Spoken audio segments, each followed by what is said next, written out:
Okay, we've got a job for a client where these are courtyard doors in a residential application that actually have they've got commercial hardware on them. There's a pair of 2'10" by 8' doors that are fiberglass. They are, I think, 6-panel, stained a dark stain. So fiberglass is nice because it's light, has a great R value, will take a stain really well, and they're durable. They're durable doors, really appropriate for exterior use, and these doors are literally exposed to the outside elements. There's no two ways around that.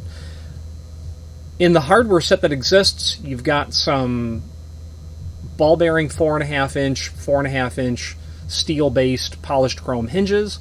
You have a slam latch. You've got an electric strike. You've got a passage set on the active, a dummy set on the inactive, which is really a full passage set without the latch bolt. You've got a door closer. You've got a magnetic door holder. And that's pretty much everything. What's not working right is the door. First of all, the door doesn't close and latch. It doesn't latch because this hardware that's about a quarter century old is rusted, fatigued, failed, not working smoothly. Could it be resurrected? Maybe some lubricant, things of that nature? Possibly. But the electric strike is the real problem in the sense that it's failed. The keeper, it's fail secure. The intercom is certainly sending it AC because I can hear it buzz. The keeper is not opening at all, so it's seized. Which isn't why it doesn't latch. The latch bolt coming out of the Schlage B250 isn't retracting nicely. The closer is also insufficient in spring power to actually close the door.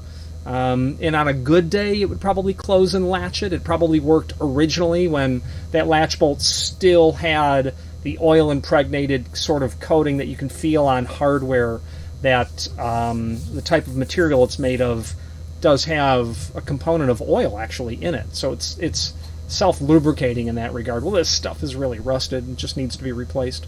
I'm going to remove that. We're going to put, for the trim, we're going to put a new grade 1 dummy a passage set on there. The inactive door will have a set of dummies that will be bolted back to back. Most importantly, I'm going to be installing heavyweight 6-inch tall hinges. I could only get 4.5 wide. I wanted 4-inch, but I can't get anyone to make a 6x4. Solid stainless, polished finish, which means, and ball bearing will be 4 bearing packets. I'm going to remortise everything. Router, hinge butt template kit, reinstall everything, and I just watched Lawrence of Arabia, so God be willing, the door will close and latch really well. What I'm not changing are the flush bolts on the inactive door. That inactive door has never been opened, maybe except when it was first initially installed, and it does stay in the secured position without it moving at all, so we're just going to leave those. I don't actually even know what flush bolts are there.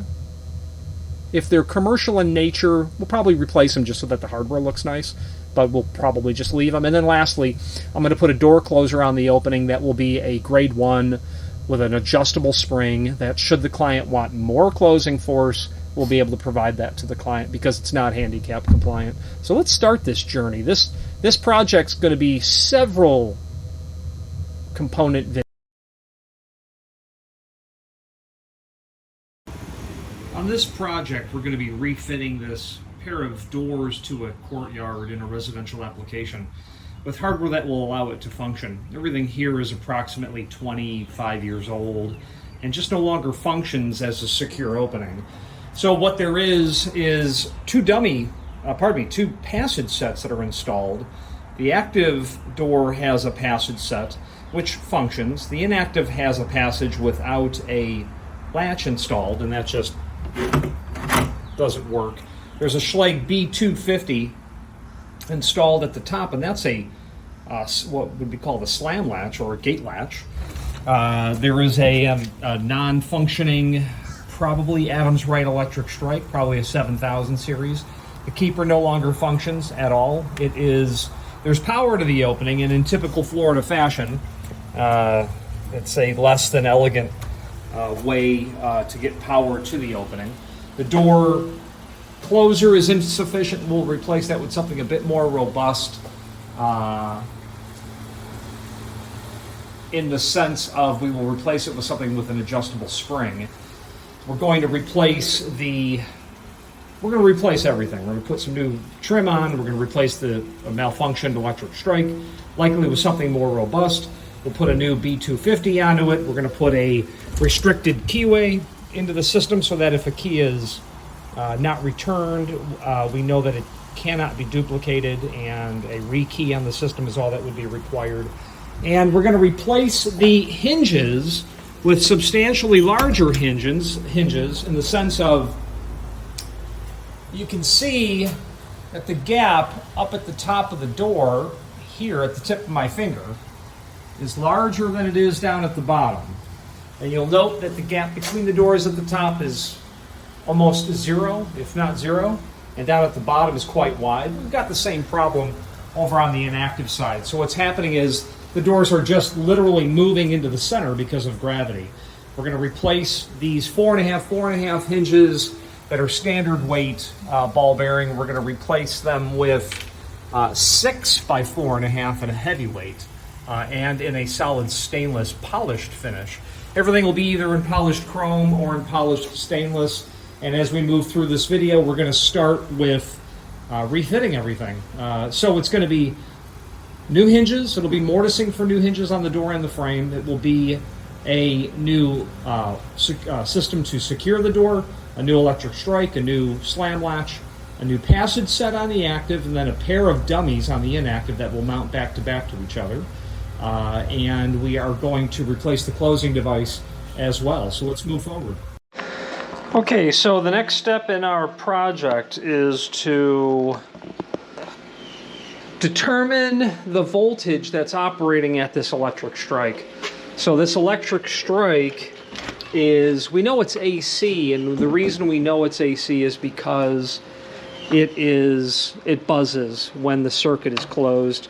The strike no longer works. The issue is, before I can replace this strike, I have to know what voltage it is so that I can order the proper voltage on this electric strike. So we're going to remove it, and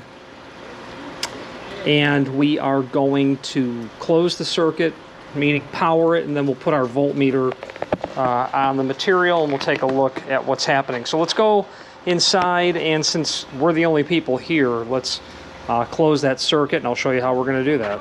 And here is the intercom that's on this system. This is an Aiphone MY-1CD.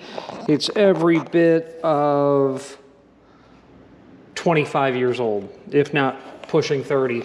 That's the button to close the circuit, and we're going to take a look at the manual for this as well. And actually, let's take a moment to actually look at that manual now.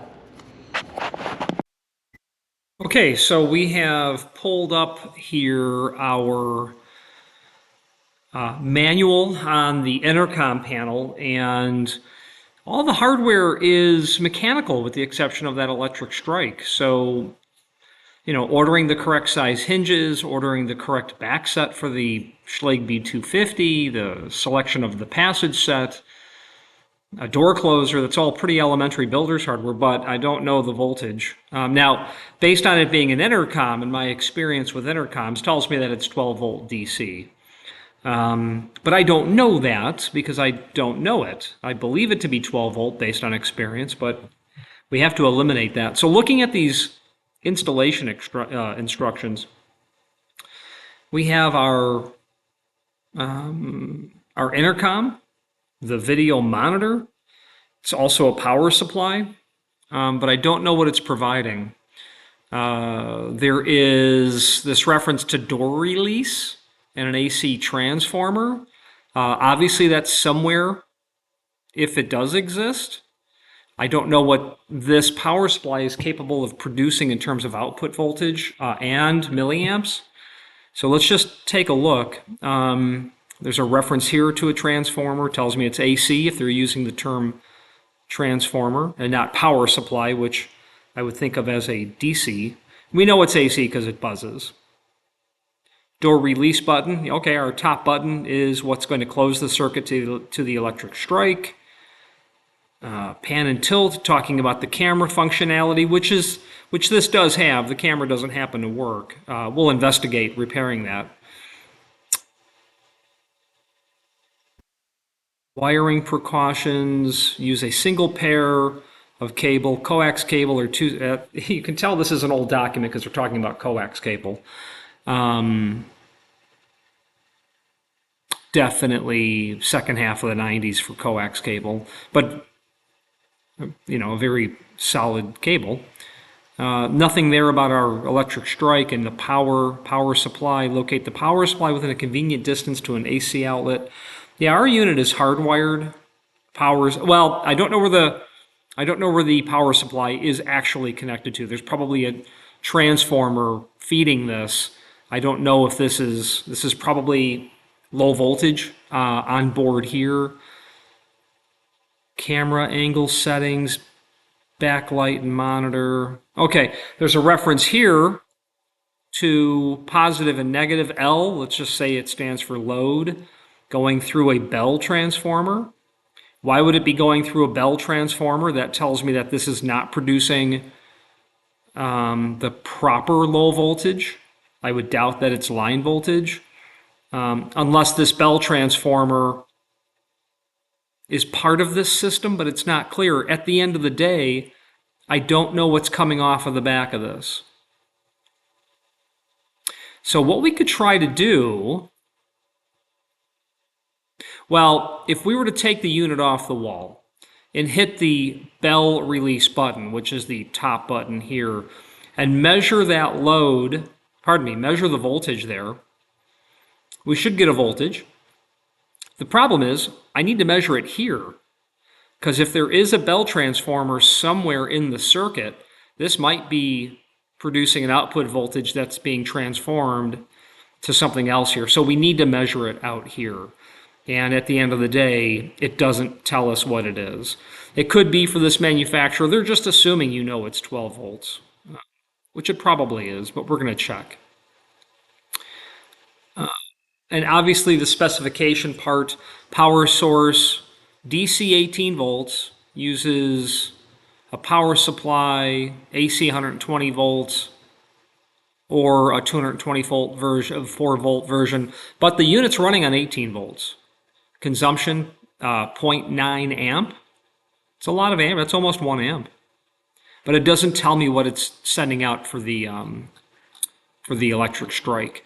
So let's measure it. Let's move on and do that right now.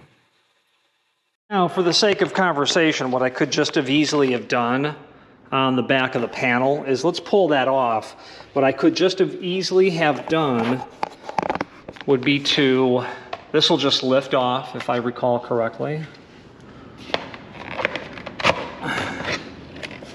And if you remember, we had L positive and L negative.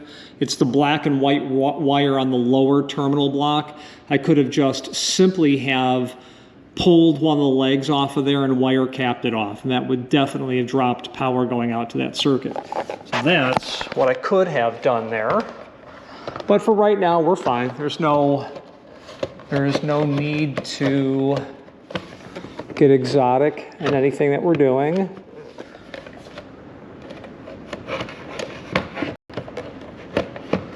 All right, let's move on. That's happening. But the point is to document everything that we're doing, and hopefully we get to the end and the client's 2 thumbs up. So let's go from there. Thank you. Let's move on.